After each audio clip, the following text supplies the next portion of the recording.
Good afternoon and welcome to Lunchtime Series with me, Kevin Britz, proudly powered by leadershipbydesign.co, leading the charge with insights, information, and ultimately effective results. Joining me in today's marketing and leadership segment, as per usual, marketing communications expert and co-host Craig Paisley. How are you doing, Craig? Kevin, I'm great. Yeah, good to be chatting, and most definitely looking forward to the show today because we have a really special guest joining us. So I think you can leave the word expert off my intro because we're definitely going to be passing the word expert on to our guests today. Well, I was actually looking at his LinkedIn, and I was to say the future of work specialist. I was like, when I read that, I was like, oh, this is going to be, and I mean, like, we've waited we discussed this 2 months ago almost, Craig. Yes. And obviously just trying to find diaries to coordinate and the likes. But yeah, very, very exciting build up to this proposition. Yeah, so we've been talking about this guest for a while, and finally he's got some time for us. But Craig, I'm going to leave it to you. Please tell us more about today's conversation because I'm really excited to get this. Great, Kevin. So I guess there's someone that I've been following on LinkedIn for a hell of a long time, and the guests' thinking and points of view across all facets of the conversation that he participates in really resonate with me, and the greater cohort that our guest belongs to is something that I follow and actually subscribe to the newsletters. So with that said, I'd like to introduce Graeme Codrington to the show today. Welcome, Graeme, and thanks for making the time to join us. Thanks, Craig. Hi, Kevin. It's great to be with you guys today. Cool. Graeme, it was quite interesting. I was sitting here prepping for the show and again, I actually came across one of your cohorts in London a little while ago when I was traveling, Dean van Leeuwen. Yes. So spent a few hours with Dean, obviously under the TomorrowToday Global banner, having a really good chat around strategy, leadership, future, and innovation, and it was wonderful to have Dean just sort of reaffirm my interest in your guys' space. So yeah, we're looking forward to hearing about that. But what I want to do is, before we kick off the conversation, I actually just want to give you the level of introduction that you deserve. So yeah, for our listeners, Graeme's well known around the world under a remit of multiple titles: a future work specialist, a speaker, an author, a researcher, a futurist, advisor and CEO of TomorrowToday Global, which is the entity that not only helps clients around the world analyze major global trends, but actually helps them develop their strategies and frameworks so that these businesses can actually participate and adapt to market disruption in this ever-changing, dynamic, and cool world that we live in today. And with a range of titles and topics to choose from, Kevin, I've actually asked Graeme to share some insights on what it takes to be a futurist. And Graeme's going to discuss how to think like a futurist and reveal what a futurist actually is in our conversation today. But before we kick off the conversation, and if you don't mind, Graeme, I just really want to give you a bit of the respect you deserve from a exposure on LinkedIn point of view. So yeah, you've been in this future world space for nearly 3 decades, 23 odd years. And you've really spent an inordinate amount of time as an author, researcher, and a consultant, helping these international companies recognize where the world is going from a business point of view and what trends are really influencing our thinking and delivery. You are also a director of the Future of Work Academy, and that's an interesting one for me because obviously that definitely sets a great framework to deliver a lot of the thinking that you're doing in this consulting space with a lot of the businesses. And you obviously came from a good accounting article clerk background. And I'm quite intrigued to understand how you went from accounting into this incredibly dynamic futurist space. So the floor is yours, Graeme. Well, Craig, I was never a good accountant, so that's why I'm not one anymore. Let's be clear about that. I did articles at KPMG, but I was never intending to go into that space. I wanted the most amount of business experience in the least possible time. I always had plans to be an entrepreneur. And actually at that stage of my life, in my early 20s, I was pretty convinced that I was going to spend my life working in the non-profit space. I was very involved in youth development and youth work, and really passionate about helping young people to develop themselves, doing quite a lot of work with churches and schools and all that. And that's where I thought I was going, but I wanted business experience, and doing work at KPMG seemed to be a good way to do that. So that's where I started with a BCom, then went into the IT world, and then I suppose in a sense stumbled into the space of future trends and looking at future studies. And yeah, as you say, on my business card on my website, it says Futurist.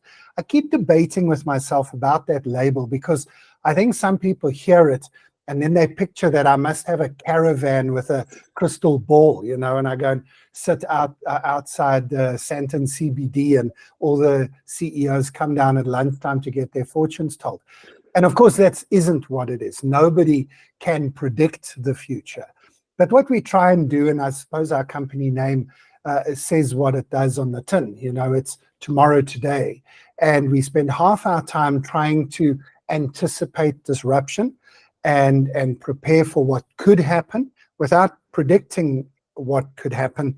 There are scenarios of what's possible, and we try and help people anticipate disruption more confidently. But then we spend a lot of our time thinking about, well, what is today's world like? What do you need to do today to prepare for whatever might happen, and to build adaptability and responsiveness to change into your system? So it isn't all stargazing and crystal balls. It's very practical and very much grounded in preparing for change. And that might be a better label and a title. Yeah, but Futurist gets the conversation started. I like that. But that's quite a deep construct, because within that, there's obviously, from a leadership point of view, Kevin's area of specialization, leadership and coaching is teaching leaders to be more effective, resilient, agile, et cetera, to then looking at technology enablement, advancements in the business as well, and then looking at people aspects as well. Yeah. And that's exactly right. A lot of leadership models are based on a picture of leadership, which is the leader who knows where we're going because they've been there already. So that the sports star who gets promoted to be captain of the team because he or she is the best player in the team, and then they finish their playing career and they get promoted to coach because they clearly know what they're talking about. And that's a good model, and that model works best when the context that you're working in doesn't change that much. That's why for a sports star, it makes sense, because the rules of the game don't change, the context of the game, the skills required in order to play the game don't change, until, if we South Africans, and we can Rassie Erasmus comes along. Rassie comes along and says, hey guys, maybe there's a loophole here and a little, systems tweak over there. I mean, I actually, for when I know I'm speaking to an audience who enjoys their sport and knows rugby, the bomb squad concept that has basically been the foundation of South Africa's last 2 World Cup wins. That was a great example of what I'm talking about adaptive intelligence and adaptive leadership. Here's somebody who says, let's try something nobody's ever tried before. Let's try change the system, or we see the system changing. Let's adapt rather than lead in the old school way. And so adaptive leadership is at the heart of some of the work that we do. And adaptive leadership is a model of leadership which says, what do we do when we don't know what to do? How do you lead when you've never been where we're going and there are no maps to the territory? And you can still be a leader in that environment. You can still be the person who keeps the team together, who helps them make good decisions, who adapts and responds to uncertainty and volatility and change. But it's a different style of leadership with a different skill set, a different set of tools, and a different mindset. And that's really the basis of what we do with our clients all around the world and in every different industry, public, private. Everybody needs, I think, this shift in attitude because of the world we live in. It isn't a world that is just continuing from the past and has set rules. It really needs a different approach. Yeah, Kevin, in light of that adaptive leadership, as a statement, it really is something that resonates 100% in the space you operate. Yeah, I mean, and that's one of my first questions to Graeme as well is because I look at leadership and for me, I've become passionate about leadership based on the fact that we know that those who are in positions of influence and power can impact people to a large degree, and we see this all over the world, and that being negatively or positively. And the book that I've written around this is looking at what is human behavior when COVID really happened, and how is that sort of pushed into that agenda. And one of the very significant points to this book was we as people in any vocation, we have to realize that our values, our reasoning, our human behavior as such is changing to a large degree and quite quickly. And for us to be able to lean into that and become more curious about what that looks like, instead of going back to textbook 1980s business kind of formatted way of doing business, it's not relevant to how we do business today. Do you find, as as a futurist and looking into just touching on leadership now, that's one of the significant points of what business and industry really need to focus on? Kevin, I mean, it's blowing my mind at the moment in a bad way, just how bad leadership is in most of my clients. I'll be honest. Sorry if any clients are actually listening to this. I'm probably talking about you guys. Apologies in advance. Yeah. And I know I've lost a few clients because I can't help myself. I just talk about them in public because it's unbelievable what they're doing. But for the last 10, 15 years, our team has used working from home as it was before COVID, a very cool example to companies where we would say, you've got to build a culture of experimentation. You can't sit down, your senior leadership team, sit down around a table and you all put your brains together and you'll come up with the perfect solution. And then you'll build out the business case, get it signed off in triplicate, the FD will approve the budget, and then you implement it perfectly first time. That world doesn't exist anymore. So you have to build a world, and agile methodology is one approach to doing it, that design thinking is another approach. But you got to sort of build it as you live in it while you're building it, and you build it while you're living it, kind of thing. Yeah. And it's a whole different mindset. And our example before COVID was, here's an example. Why don't you experiment with letting a few people work from home for a few days a month, see what happens?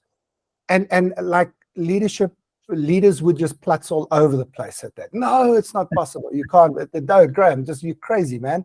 We're paying you to give us real advice here, not crazy stuff. And we would just say, no, but this is what we're suggesting. And by the way, it's just an experiment. Take your best 3 people in your team that you can trust, who are already doing the best work, and give them like 1 day a week for the next 4 weeks. See what happens. See what happens. If it's a disaster, what's the worst that could happen, and then we finished. So obviously now we hit COVID in 2020. And suddenly this experiment we've been suggesting for 10 years, the universe says, hold my beer, let's do this globally. The greatest workplace experiment of human history. It was magnificent. Yeah. And we knew what would happen.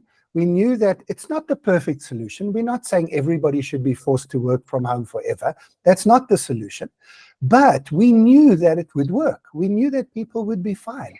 In fact, people were more than fine. Most of our clients are super surprised that they got more productivity out of their people, that they got more out of them. But now, this is a long setup for getting back to your point, Kevin. So now we after COVID. And what's happening is we've got all of these senior leaders, and they are senior leaders, and I'll be honest, between the three of us, we can talk about ourselves. They are mainly middle-class, middle-aged white men who are now saying, everybody come back to the office. You know, I need everybody back at the office. And we say to them, but why? Why would that be your decision-making process? And it's like they've learned nothing from the biggest disruption that any of us have learned. Their main goal is to pretend the disruption never happened and to just get back to the way that things used to be without learning anything. And now there's a fight. More and more I'm hearing people going, today's young people, they're lazy, they don't want to work or anything, because today's young people are saying, no, I'm not buying this nonsense. There must be a different way to do this. And the old people think it's the young people being lazy. It's not. And they think they'll get more productivity out of people if they can physically see them in the office, and they won't. And they think that they can only properly lead when they are old school. Now, that might be true, but they're bad leaders if they're trying to lead that way. So, sorry, Kevin, you unlocked a bit of a rant there for me, but No, for me, that's what I'm seeing. I don't know if you're seeing any different, but it's really depressing me at the moment, I'll be honest. no, I'm so glad that it's coming. It doesn't come from my opinion, because I'm quite strong about that opinion, as you've said it now. But would you say that also begs or brings forth the question that if you're needing to physically see someone so that you can have a productive company, then you really need to start questioning your own skill as a leader. Absolutely. And it's not questioning your skill. Let's be fair. These are leaders who are good at leading. I mean, most of those companies are good companies, and they want to keep getting better. But they haven't realized that there is another way to do it. And that, in fact, not only is there another way, there has to be another way. Because the next generation coming in are not going to buy the nonsense. We grew up during an era of nonsense. And there are books out there that spell out the nonsense. There's literally a book called Bullshit Jobs.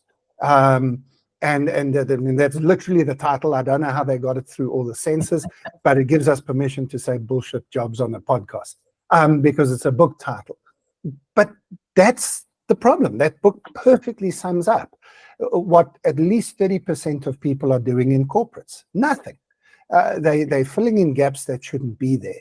That's why people are worried about automation, because they know that most of their work is just repetitive admin work that can easily be done by an algorithm.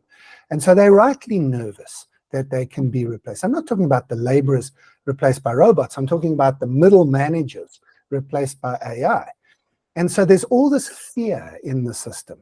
And the fear is then resulting in people doubling down on outdated leadership. It's not bad leadership, Kevin. It's just outdated. Yeah.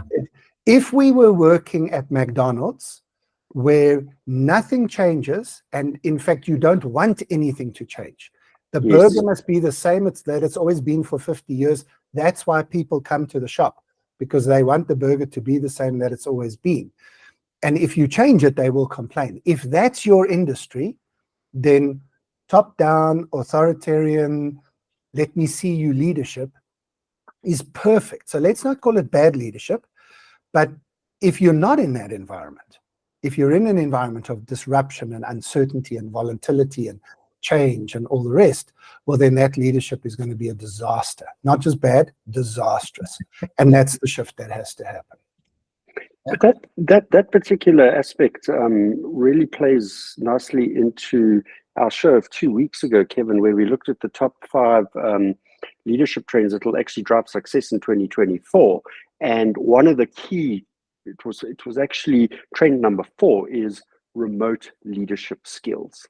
And it references in 2024, remote leadership skills will become even more integral as organizations continue to embrace flexible work arrangements and hybrid models. Leaders are honing their abilities to navigate virtual environments with a heightened focus on effective communication, leveraging advanced technologies and collaboration platforms. And so, Craig, this is what I try and do as a futurist, is lists like that are hugely valuable. They bring to people's minds the types of things that need to happen. People go, yeah, that makes sense to me. I need remote skills. What you need, though, in my mind, is you need a framework that goes around that. So a framework that helps you, not only as a leader, but as anybody in an organization, to say not only what is changing, but also why is it changing? What are the forces, the causes, the underlying disruptors that are causing this change? Because what that allows us to do then is to not just respond as the change happens, but to get ahead of it. Yes. And so that's really what I'm trying to help my clients to do. Not identify the changes and then respond to them. I mean, obviously, let's do that. But ideally, you want to get ahead of those changes. You want to be able to anticipate what might happen. And then if it happens, what are the opportunities that are inherent in that disruptor? Our brains are programmed to look only for threats and negatives. It's that fight or flight that keeps us alive. But again, that's not an acceptable level of engagement in the world we live in.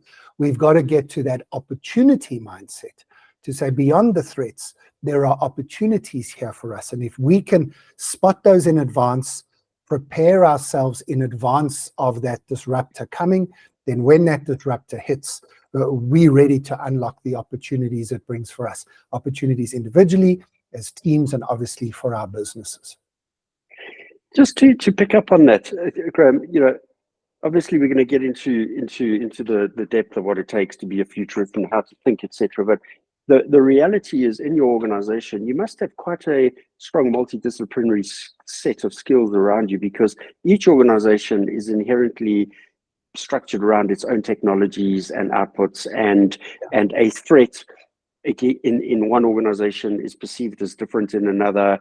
Technology disaster in one is not necessarily a disaster in the other. So you've got to be quite flexible in having this dynamic team that is able to scenario scope every single one of those potential situations. So let me use that question to bounce into something practical to leave with people. You guys can see I could talk about this for 3 days. I'm not sure that's the intent of this podcast episode. So let's dive into, how do you think like a futurist? And I think to make it easy for people, let's talk just about head, heart, hands. So 3 things. I mean, there's obviously a lot more. You can study future studies. South Africa is one of the best future studies departments at the Stellenbosch Business School, the Institute of Future Studies there. There are other places around the world. Our team is connected with Professor Jim Data, for example, who, before he retired, headed up the Futures Institute at the University of Hawaii. All of our team members are part of the Association of Professional Futurists. So anyway, there's a lot that you could learn, and you can spend a lifetime learning it. But let me give you 3 things: head, heart, hand. So the head is, we've got to change our thinking about future trends. We've got to open our strategic imagination to see what's possible in the future. And there's a whole lot of tools that you can use: future backwards scenarios, ridiculous ideas, and so on. I think most people are familiar with that when they think about future studies and scenarios, and Clem Sunter's high road, low road. It's kind of in the system. But you've got to allocate time and develop a toolkit with your team to do that. You can't just leave it for chance. The second piece, though, is what you've touched on, Craig, and that's the heart. And I think people are quite surprised when I do work with their teams that I talk quite a lot about leadership, team dynamics, unlocking the engagement of people, because you're spot on with what you said there, Craig, that real futures studies, real future focus cannot be done by an individual, because you have one particular view. Your experience, your expertise, your education gives you a particular view of the future. You're going to be tremendously lucky, one of the world's luckiest human beings, if that turns out to be exactly what happens. What you really need is a multidisciplinary, multicultural, multi-ethnic, multilingual, multisexual, I don't know, whatever diversity criteria you want to have a look at.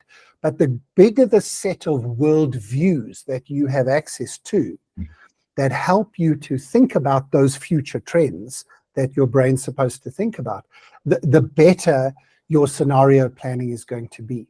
And so the heart side of the Futurist is actually about unlocking the connections between your people, seeing the future of work productivity and engagement. These are not human resources that you need to use and extract the most from. These Yes. are people that you need to get the best from. And then to finish the story, what you need to do with your hands. So if we've got to think differently about the future, we've got to lead differently with our hearts, and with our hands, we've got to do things. And the things we have to do, we've spoken about already. We have to experiment more. We've got to build a culture of experimentation, because that's the only way we're going to discover the future and build it together. So that's the summary. If you've got another 3 hours, we can go into more detail, but I think that gives people a heads up to what I do every day, and what I love getting out of bed to do every morning. It would be an absolute sin if I didn't ask. Give us some insights on what are some of the top trends holding for the future, and potentially for the future of South Africa that's happening in currently that you're starting to notice. If you could touch on that, because I'm sure everyone's going to click on this to kind of go, okay, I want to hear that. Oh, why not? Again, with the proviso that we don't do predictions. So if somebody says to me, who do you think is going to win the election? I can give you scenarios. I can tell you what I think is going to happen, but I'm not putting myself up as a political pundit who will tell you, what percentage the ANC will get, and then you can check back on me later. But having said that, I'm not scared to put things out there. And when people say, I'm often asked, people say, how good are you actually? This is normally when I'm trying to, in the sales process with a client. And I'm a bit cheeky when they ask that. I say to them, well, I've been doing this for 27 years, and about 80% of my clients are repeat clients, many of them almost 20 years long. And in other words, I've done something for them in the past. They then used what I said, and they realized it was valuable, and they come back for more. And I don't know if I can give a better CV response to that as a futurist, because that's my job. Tell you what might happen in the future. If it doesn't happen, don't contact me again. But 80% of people do. So with the elections, and when I say the elections, of course, there are 72 countries having elections this year, 4 billion people with the opportunity to go to the polls. It's the first time in human history that more than half of the world has the potential, at least, to change their government. And almost every election you can imagine is consequential. In other words, it has the potential to fundamentally change the way that a country goes. So Argentina kicked us off last year and put in a very different right-wing politician who's made immediate adjustments. Argentina was about to join BRICS, and they decided not to, which I think is a fascinating choice for them to make. So obviously, you've got the US, you've got the UK, you've got India, huge elections taking place. Of course, there will be elections in Russia. That's the only one I'm prepared to be confident Putin will win that election. He's just an amazing leader. Nobody thinks he's horrible. Yeah, exactly. Some things don't need a futurist to predict them. What's likely to happen in South Africa is we're going to go into an era of coalition government. Yeah. I think a lot of South Africans are nervous of that because they've only seen coalition at city level, and that's not been great. But that's not what it's going to look like at national level, because at city level, the ANC still was the majority party in the national politics. And if they're not the majority party anymore, coalition looks different. And it's actually the power of the small parties, because I don't think the ANC will want a coalition with either the DA or the EFF. You don't want a powerful coalition partner, you want a small one. And so they're going to go into coalition with one of the small parties, which means this year, if you're a South African listening to this, your vote counts more than it has ever counted before. Because a vote for a small party that might just get 1, 2, 3% of the vote, that might be the 1, 2, 3% that forms the coalition. And so now you put in place a principled leader that you are happy with very clear, specific policies about 2 or 3 things. You might actually discover you can get those things. Now, South Africa is a small example of actually what's happening globally. That people are finding that their small voices are actually hugely powerful. So last year, for example, there were more people on strike than I think at any other time in human history. Not in South Africa, globally. Wow. There were more than 400 declared strikes in the United States. In South Africa, we've got an app that tells us when we have electricity and when we don't. In the UK, they had an app which told them which public servants were on strike on which day. Because the one day the bus drivers were on strike, the next day you could get a bus to the hospital, but no nurses were on strike. And then the next day you could get to the hospital, but then, you know, something else was on strike. And so that is just a symptom, I think, of a massive underlying unhappiness with the existing systems. And I think whether it's in politics or in business or in religion or in just our communities, the power of the individual voice is coming up, and people are saying this system doesn't work. And this is not philosophy. This is me being very practical to say politics is chaotic, business is chaotic, our societies are chaotic, because people are saying there must be another way to do this. So I'm predicting a lot of structural and institutional realignment for the next few years, and that will play itself out in different ways in different industries. From a technology perspective, obviously generative AI is the huge news at the moment, but the prediction here is linked to my first prediction, because the absolute world of pain that we are about to enter into is not actually a technology problem, it's an authority problem. Who do we trust? Who do we believe? And we can't believe our eyes or our ears anymore.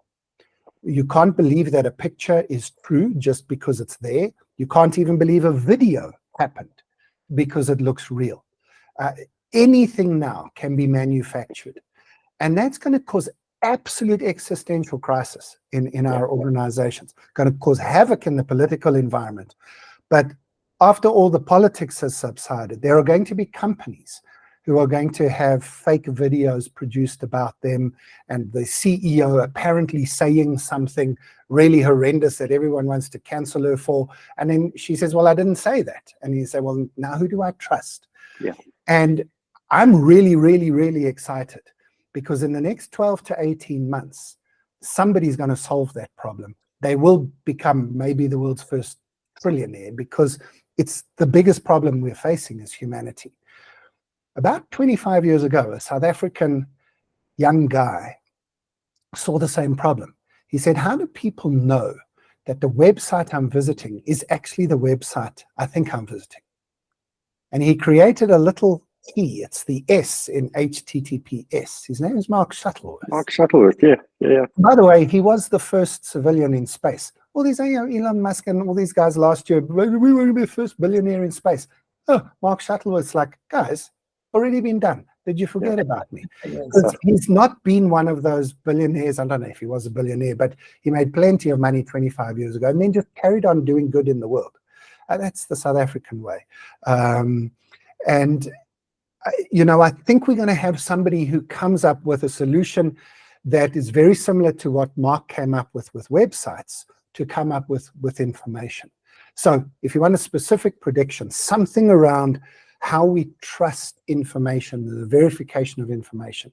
If it hasn't been invented, it needs to be sometime soon, because we desperately need it. And then if you give me the opportunity, I'll throw one final thing in.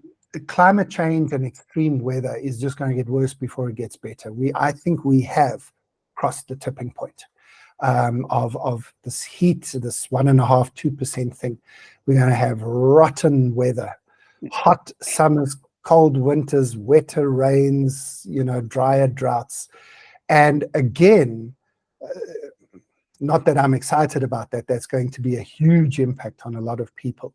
So for example, one of America's biggest insurers, a company called State Farm Insurance, has stopped insuring new homes in California and Florida. Right. Because of fire and tornadoes, and you just can't get insurance. Now, how do you live in a house that has no insurance for a weather condition that has a 50% chance of happening? I mean, it's crazy. Yeah. And so the implications of that are going to flow into banking and insurance and hospitality and travel and tourism and construction and everything else. But again, over the course of the next decade, we're going to begin to see some remarkable green and eco technology advances and solutions coming. And in South Africa, we're seeing it with people just installing solar, for example, which is going to solve Eskom's problem before Eskom solves their own problems. We're not going to need them anymore. And we're going to have solved that problem and solved a few others.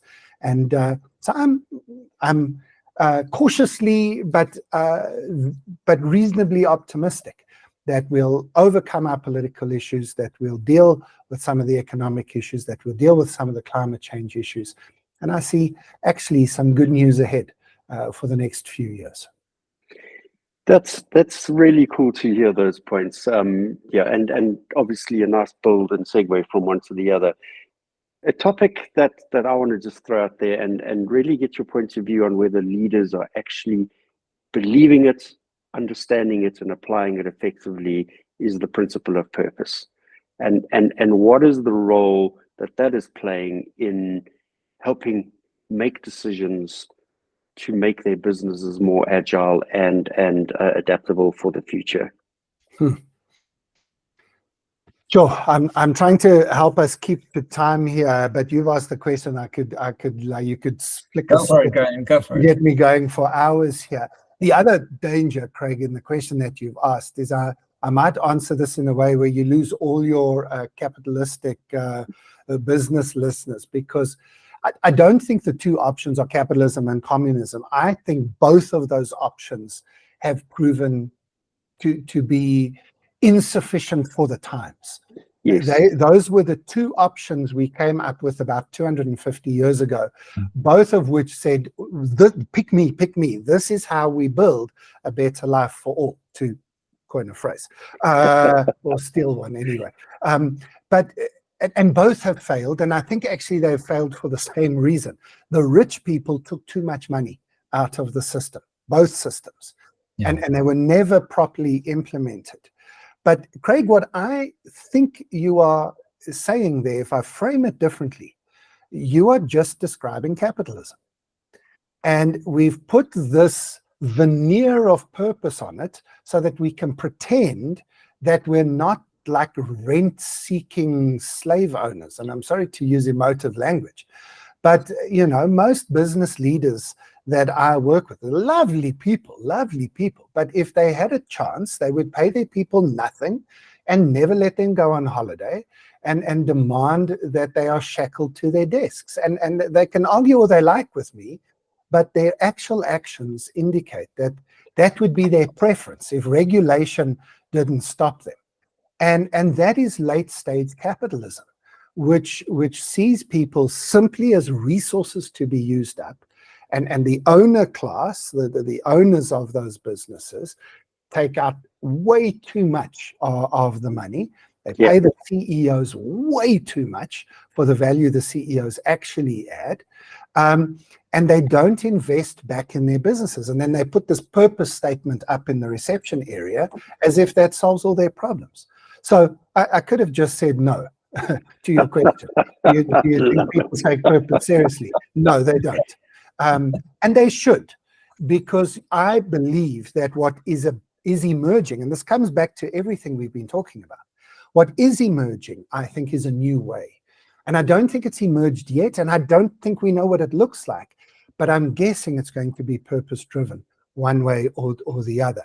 And so leaders who are thinking about how to become purpose-driven are going to lead us in a new direction. And by the way, if I were to choose a country in the world that I would want to be located in, to be on the forefront of seeing a purpose-driven community and business emerging, I would probably want to be in Singapore. I'd maybe want to be in New Zealand-ish, but they've got too many sheep. I would probably think that Brazil is a possibility, but I would definitely think that South Africa would be in my top 5 of places it could happen. And that's why I'm here. I have options, and I choose to be here. I'm an African by birth and an African by choice for that reason. That's fantastic. Yeah, I do agree with that sentiment.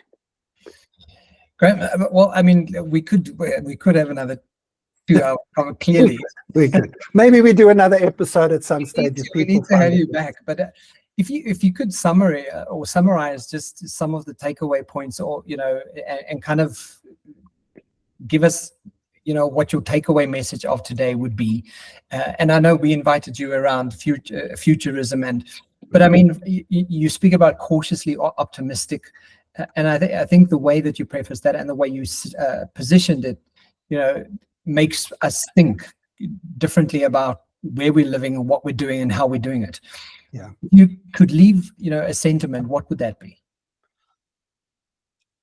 I suppose, I mean, everything we've been talking about is what it means to be a futurist. A futurist is not somebody who is just sitting back hoping that they anticipate what might happen in the future and then keeping a scorecard of whether they managed to do that well or not. A futurist is somebody who tries to create the future. It's much easier to create the future than predict it. And so what we are trying to do is we are trying to work out, what does it mean to see change happening in the world, and then understand, what does that change actually mean? In other words, what are the disruptors underlying it? What's shifting in society and history? And on the basis of understanding that, we then are prepared to change our mind about how we live and how we work. And so my summary is to say to people, don't be scared of change. In fact, I don't think that people are actually scared of change. They are scared of change that they can't control. They are scared of change that they don't understand. They are scared of change that takes them by surprise. But it's not change that we are worried about. We all changing all the time. And so for me, the message is embrace change, stop feeling like a victim of change and start becoming a captain of the change. And there's some toolkits and skills that you can put in place to do that. And then use those skills, use the power that you've got, use whatever influence you have to build a better world, not just for yourself and your own children, but for everyone. And if we do that, we will have succeeded in building the future that we can all live in. That's fantastic. That really is. Yeah, Graeme, thank you. The 3 standouts for me is adaptive leadership, culture of experimentation, and then obviously, as Kevin referenced as well, cautiously optimistic. And I always try and look at things in the form of a pyramid, where each one of the corners is really intricately linked to the next. And if one breaks, then the pyramid doesn't exist. So those would be my 3 key takeaways. I love that as a summary. Thanks, Craig. Yeah, that's really, really great. And thank you for your time. And if I can just say to the listeners out there, guys, subscribe to Tomorrow Today Global.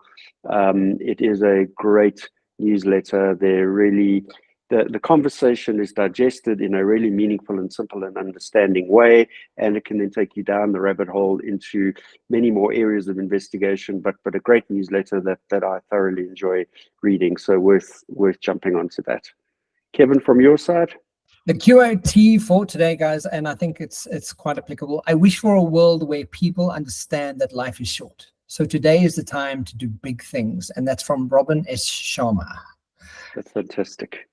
Guys, thank you so much for your time. Really appreciate it, and look forward to seeing you out in the broader world. Thank you. Cheers for now. Thanks, Graeme.